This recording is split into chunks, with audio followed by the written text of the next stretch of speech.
Flint Township is separate from the City of Flint, as it's a suburb that sits just west of the city. I begin the video heading north on Elms Road, which serves as the border between Clayton and Flint Townships. Clayton Township is mostly rural, whereas Flint Township has more so a suburban feel. Well, really quick, as if you enjoy this video, make sure to drop a like, comment, and subscribe if you haven't already, as doing all of those things helps these videos destroy the evil monster that is the YouTube algorithm. Also make sure to hit that notification bell so that you can be notified every time that I upload a new video. Last but not least, if you can't get enough of me on here, you can always go follow me on my other social media accounts, and those links are below. Well, first things first, as Flint Township has an identity crisis, people. You see, these residents don't want you to think of them as being a part of the City of Flint. In fact, many of the township's residents claim that there have been plenty of outsiders who have confused Flint Township with being a part of Flint. And quite frankly, they're tired of the confusion, and they're letting everyone know about it. With that said, there's a group of township residents that have been trying their darndest to remove the name of Flint from their township, as they claim that sharing a name with a nearby city that has suffered through a lead-poisoning water crisis is bad for business overall.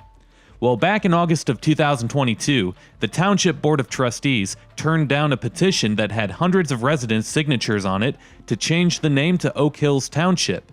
The board voted against changing the name 4-2, stating that doing so would cost too much money. However, others argued that it would hardly cost the township any money. Talk about drama in the suburbs. I thought that's why they moved away from the city. Well, apparently this has been going on for some time now, because back in 2018, there was another name that was proposed as a name change. This time it was Carman Hills, and that name comes from one of the township's earliest settlers, Elijah Carman. Now, there's other states that have townships within their counties as well, such as Indiana, Ohio, and pretty much every state in the Northeast, but as far as I know, no state gives their townships as much municipal power as Michigan does. With that said, Flint Township is mostly considered to be a suburban community within the Flint metro area. There's no downtown area, and the layout of the township is mostly suburban sprawl, which, quite frankly, is true with a lot of townships in Michigan. Within Flint Township, the areas that are closer to the city of Flint are more populated, whereas the areas that are further west have more of a rural feel.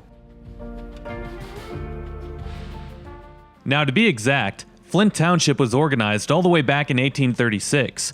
For comparison, Flint became a city 19 years later in 1855. The first log cabin was built by no one other than our friend that we mentioned earlier, Elijah Carman, and that was a year before Flint Township was established. Michigan became a state in 1837, which is only 1 year after Flint Township was established, and during the following years, the road network was designed and built. Most of the roads here that were built, such as Dye, Linden, Bristol, and Miller, were named after some of the earliest families to own land in the area.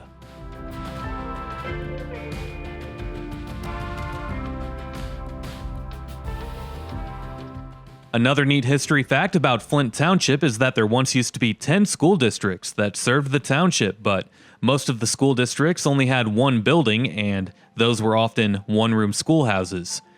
Anyway, that's about all there is to say about the history of Flint Township, and as time went on, Flint Township, just like all of the other townships that surround Flint, started to see suburban-like growth as people started to leave the city. General Motors also started to decentralize their operations by building facilities out in the suburbs. That way, if a strike happened at a plant, production wouldn't be as affected. You know what? I tried, okay? I really did. I tried to go through a video in the Flint area without mentioning General Motors, but it's impossible. It cannot be done. Well, anyway, today, Flint Township is primarily served by 3 school districts, the main one being Carman-Ainsworth, alongside Swartz Creek and Flushing. And just like with all other areas in Michigan, your property taxes will vary based on which school district you live in. I did a search for how much you would be paying for a home with a taxable value of $200,000 for all 3 school districts within Flint Township, and it looks like Swartz Creek would be the most expensive, whereas Flushing would be the least expensive. With that said, Niche.com ranks the Carman-Ainsworth School District as a C+, Flushing as a B, and Swartz Creek as a B-. So if you're looking to move to the area, it might be smart to tell your realtor that you'd prefer Flushing schools, although the value for the home might be either slightly or significantly higher than in other areas of the township based off of that fact. And if the home that you're looking at is in the Flushing School District, it's safe to assume that it's probably in a much safer area than a home maybe in the Carman-Ainsworth School District. When it comes to the economic stats for Flint Township, just over 31,000 people live here, and the median household income is below average, as it's at $48,000 per year. And that number might have you scratching your head once you see the neighborhood that we're about to drive through.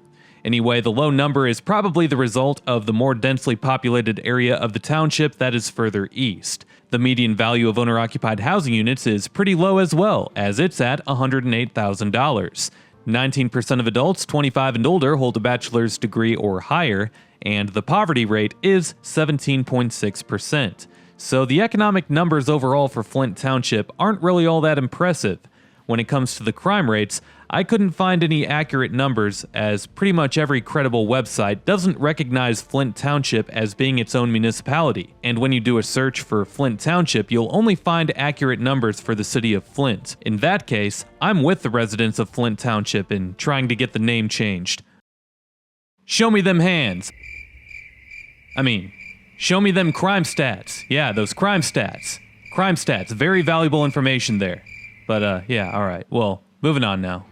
But from what I could gather, Flint Township overall has a very similar feel to the other Flint suburb of Burton, which borders Flint to the south and east. The two municipalities are very similar in size, population, median household income, poverty rates, and home values. Although I don't remember seeing a subdivision in Burton that's quite like the one that we're in right now. Also, Flint Township doesn't have an annual parade called the Burt Tucky Days, where area hilljacks from all around the Flint metro come in their old Chevy pickup trucks and celebrate with 12 packs of Mountain Dew. But hey, maybe some of those Burt Tucky Day attendees live in this neighborhood. You never know.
Well, now we're going to get out of this neighborhood and we're going to head east on Beecher Road and head over towards Carman-Ainsworth High School.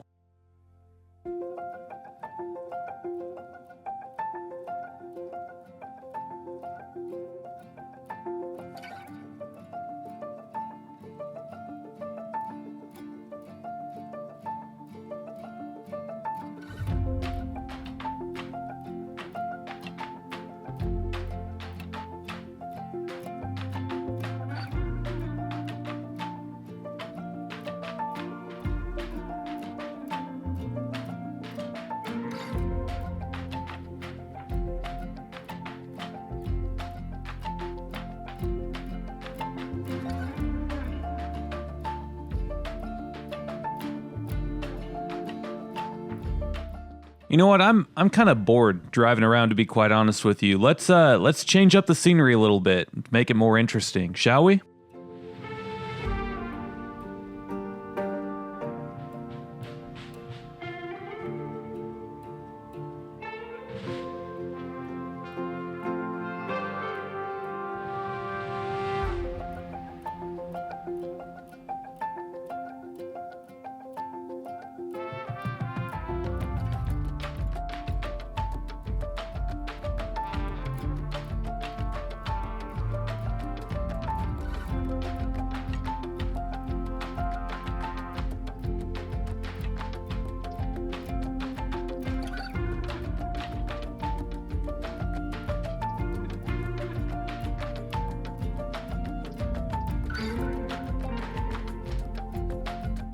To the left is Carman-Ainsworth High School, home of the Cavaliers. Niche.com rates the school as a B-, even though the school district overall has a C+ grade. Among the most notable alumni includes former NFL defensive back who played for the Chiefs, Cowboys, and Ravens, Brandon Carr, former Major League Baseball player Jeff Hamilton, who played for the Dodgers, former NFL offensive lineman turned politician John Runyon, and rock and roll drummer for Godsmack and other bands, Tommy Scott.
Alright, well that's enough of the snow and ice and cold weather. Let's go back to the warm weather. Yeah, that's where it's at. Summertime, baby.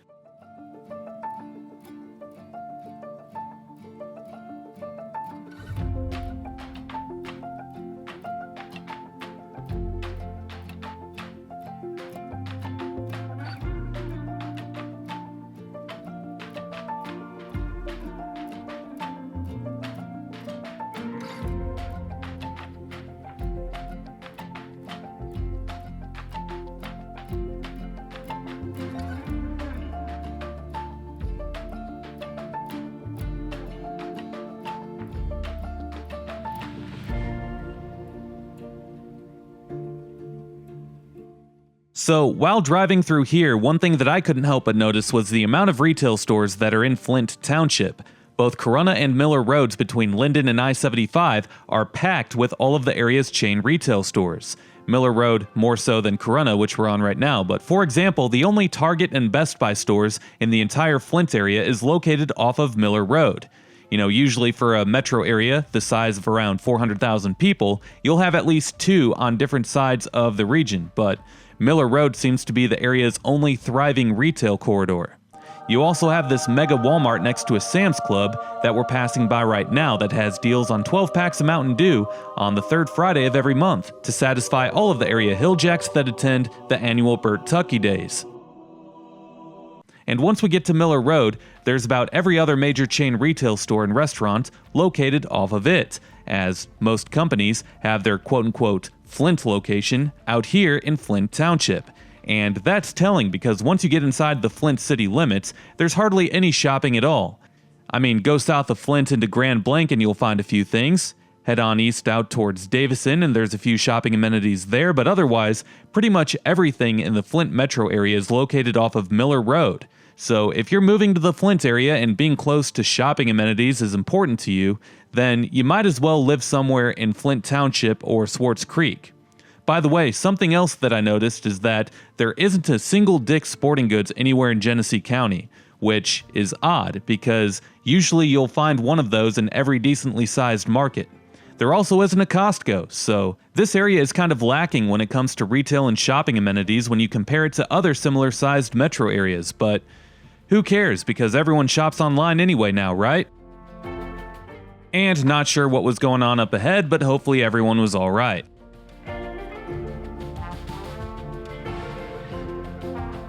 Since the road was blocked, we're going to go ahead and bypass it by taking some of the side streets, which, by the way, are dirt streets.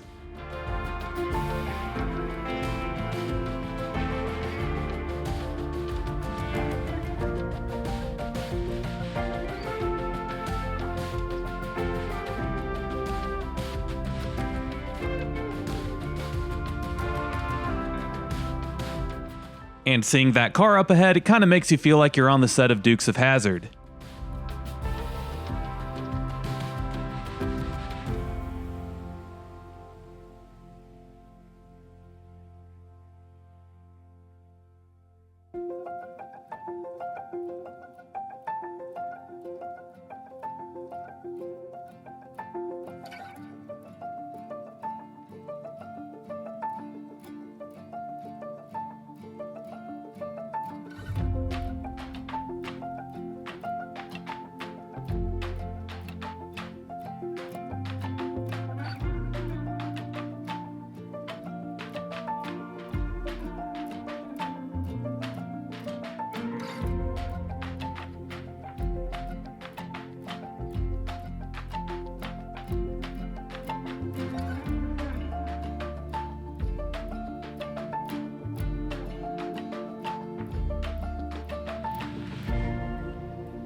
And we're going to have some more fun driving along some dirt streets, as this one actually serves as the border between Flint and Flint Township.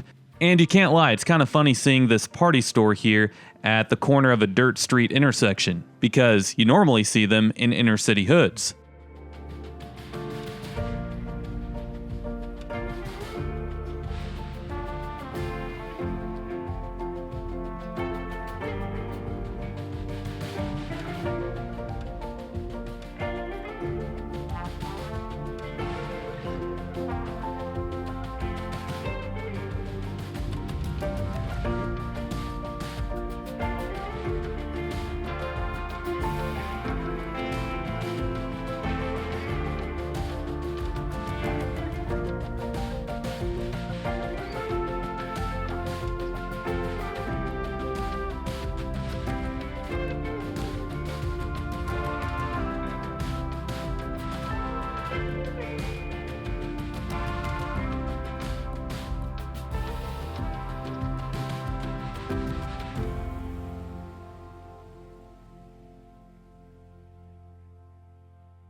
Lastly, we're going to head down the almighty Miller Road and see all of Flint Township's chain retail store and restaurant glory.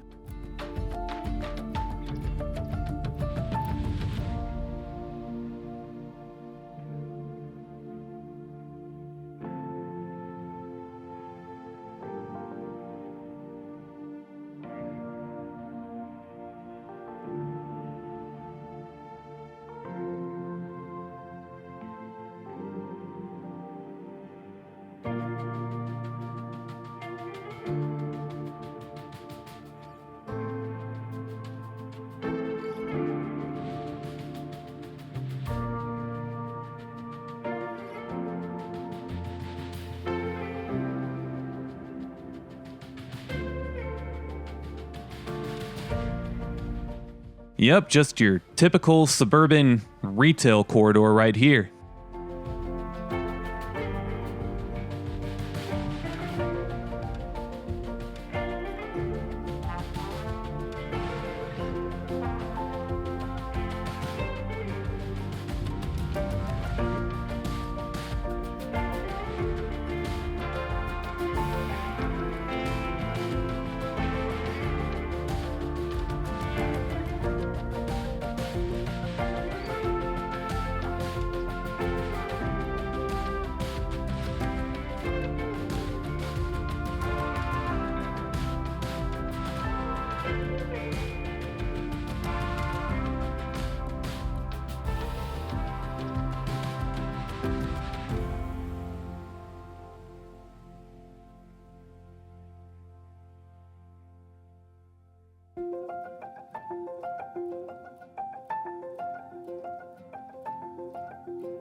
And we end the video as we pull into the parking lot of the area's largest indoor shopping mall, which is the Genesee Valley Center, and it opened in 1970. It appears today that it's still doing all right by today's indoor shopping mall standards, so that's good.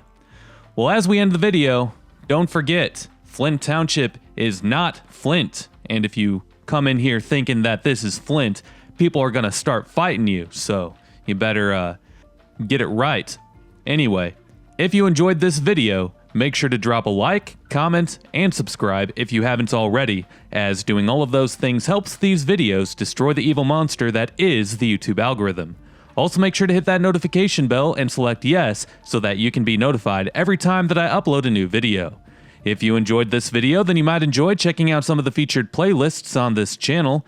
Videos with amazing insights on other places like what you saw here can be found in my Michigan playlist or in my Flint playlist. Last but not least, if you can't get enough of me on here, you can always go follow me on my other social media accounts, and those links are below. We'll see you next time. Peace.